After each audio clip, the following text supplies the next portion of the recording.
to answer your question on like inflammation in food. Yeah. So on one hand, I think we know for a fact that like processed foods and, trans fats and whatever, we know some things that create inflammation in general. Phil Phails for you. What's in trans fats? Where do you get those? That's that fat from meat? No, trans fats are like the ones that are like the processed fats. So the ones that are in chips. That are not necessarily. It's processed food fats. Okay. So, but part of it, or processed foods, or this is like the Michael Pollan thing, right? This is Michael Pollan. Well, and eat food that you can pronounce. Right.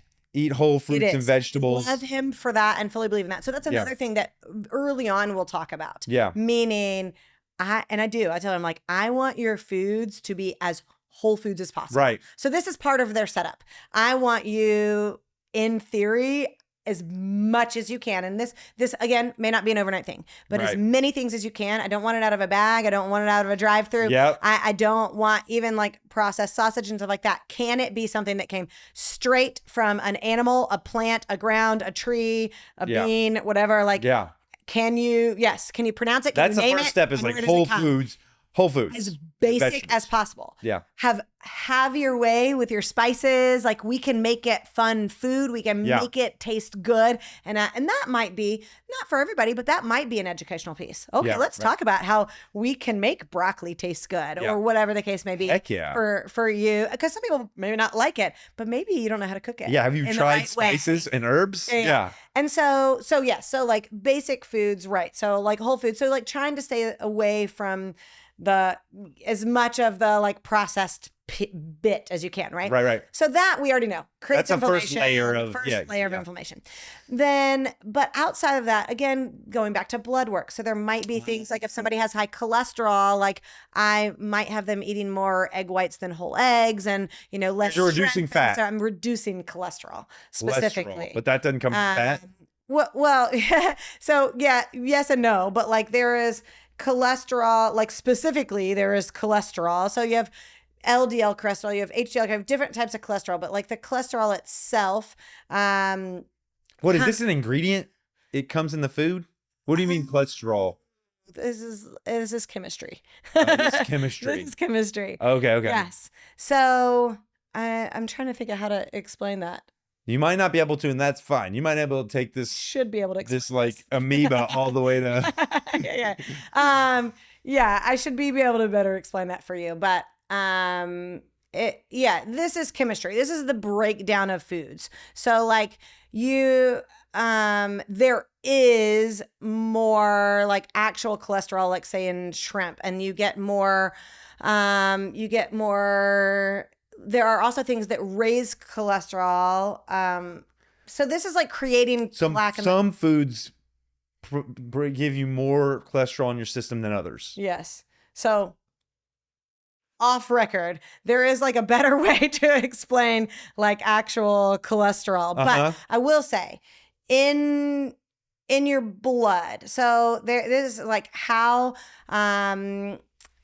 like build up and all of that in your arteries and how much it is attaching to your arterial walls, right? So there are certain types of cholesterol, like your LDL cholesterol is the cholesterol that builds up. That's sticky. Or triglycerides. Okay. Are like, this is heart disease risk, right? Oof. So this is, like the building up of arteries and stuff like that.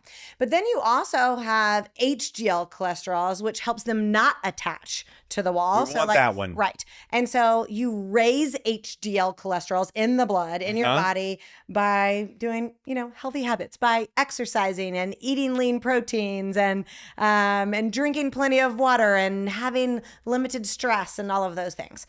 Conversely, not only does our food affect our cholesterol, but also, like I said, stress levels. Stress does, and water does, and sleep does. And so how well your body is processing those things.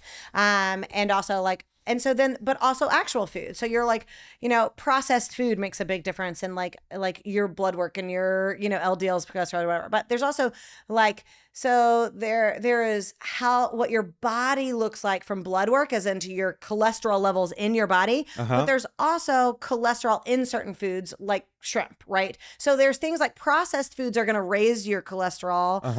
But shrimp specifically has high cholesterol. It's like, and that's like, there's kind of 2 layers of that. But coming full circle to the inflammation foods. So it might be specifically to, because some people have inflammation with dairy, or some people have inflammation with gluten, and some people have inflammation with nuts, or some people have inflammation with beans, right? So this is where the GI map is great. So this is also where I used to do things differently, and I have learned a better way. Yeah. So I used to do food sensitivities, like off the bat.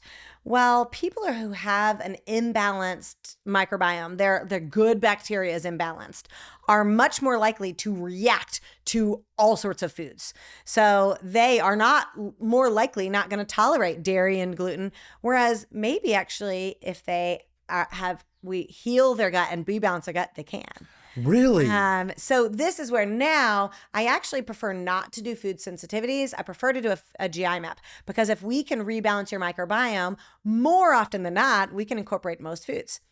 That said, I also think that there are foods that are more inflammatory. So, dairy is one, it's a highly debated topic, but that is more inflammatory. I am of a personal belief, don't hate me for this, that that dairy doesn't provide a lot that you can't get better elsewhere. Oh, okay.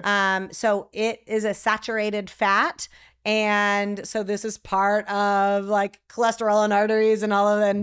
And visceral fat, of course, again, all these are complex. Well, I'm going to ask you about visceral fat. I've been trying to work on that myself. Well, that's one of my whys. Yeah. So there's layers to how that happens and what relates to that, right? Like, 'cause you might have one person who can eat pizza all day long and not gain an ounce of anything, right? And then you have other people that doesn't. So like, obviously our bodies are complex, right? There's a lot going on, metabolism and how they're storing things and all of that.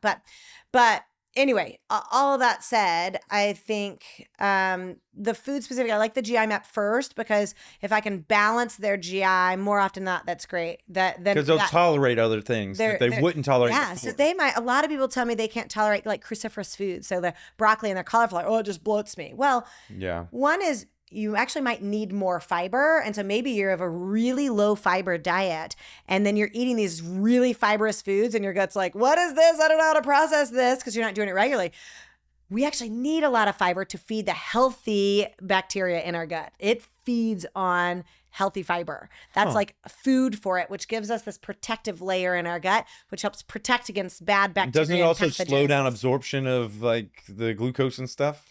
Yes, absolutely. So fiber and protein both help slow down the absorption of sugar, glucose. Reduces. So if you're gonna eat, if you're gonna have pasta or even a banana, coupling that with protein or fiber helps slow down the absorption of it. Yeah. So then it's not dumping into your blood. Then your body can utilize it as you're going through the day, and then you're not getting to overload to store, right? Mm-hmm. So we're going on so many tangents here, but like some of it is like, so like I said, overload to store means that your body started to put that into fat, right? Yeah. Overload. Well, there's too much sugar, so I'm going to store it with fat, because use it all right. You don't need all these energy right now, so we're going to store it for later. We're going to store it for later. And that's fat creation. Yes. Yeah. And so anyway, so part of it is if we can balance somebody's gut, well, then if they're still having issues with a beautiful microbiome, then I might look at food sensitivities.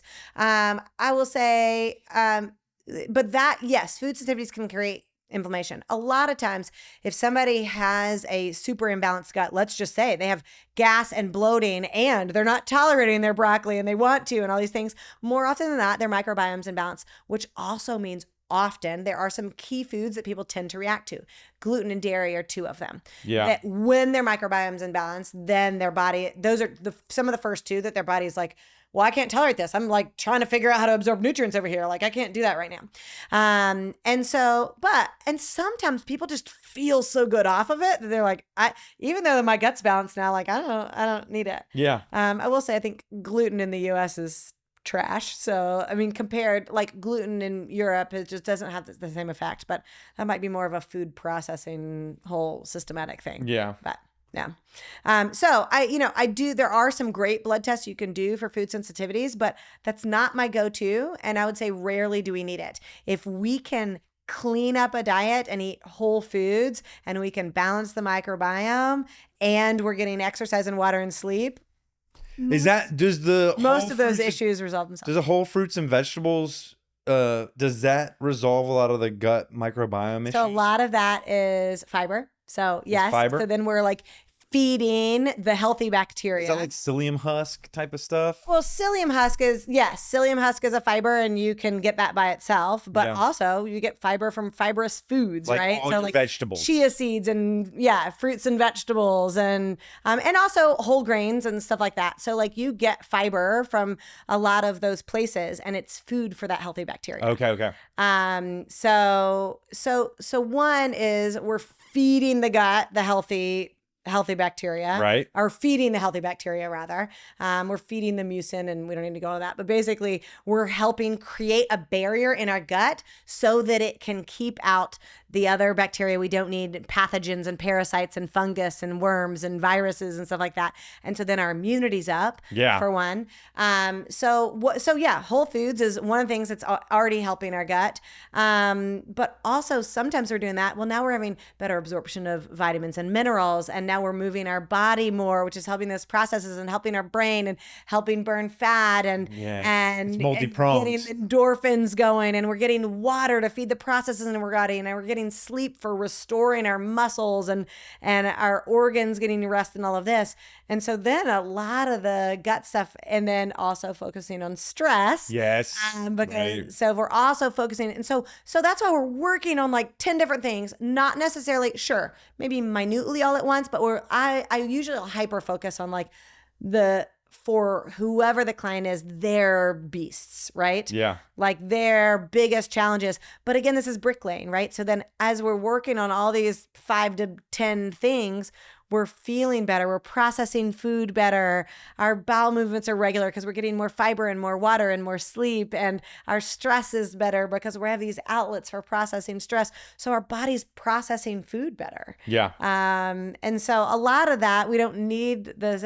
So that's another, like, I would say red flag if somebody's like, all right, well, I can't eat this and I can't eat this. And I can't eat this. I'm like, then we need to balance your microbiome. Yeah. And stress, right? With all that. That is cool.